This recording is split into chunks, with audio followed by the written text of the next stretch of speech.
Ici, il y a quelque temps, une femme qui appartient à un certain groupe de gens.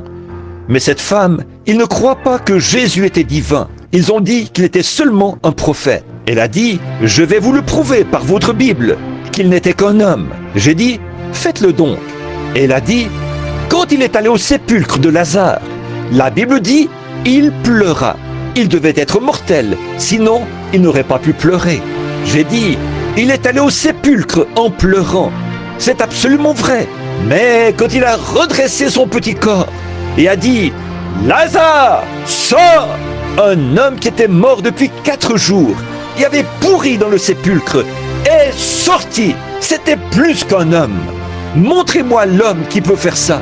Qu'est-ce que c'était? La corruption a reconnu son maître. La vie a reconnu son créateur. C'était un homme quand, ce jour-là, il a regardé autour de lui vers cet arbre pour y trouver quelque chose à manger. C'était un homme. Mais quand il a pris 5 petits pains et 2 poissons et qu'il a nourri 5000 personnes, c'était plus qu'un homme. C'était Dieu qui les nourrissait là-bas. Alors que 10 000 démons de la mer avaient juré qu'il le noierait cette nuit-là. C'était un homme quand il était endormi. Mais quand il s'est réveillé, qu'il a posé son pied sur le bastingage de la barque, qu'il a levé les yeux et a dit « Silence, tais-toi !»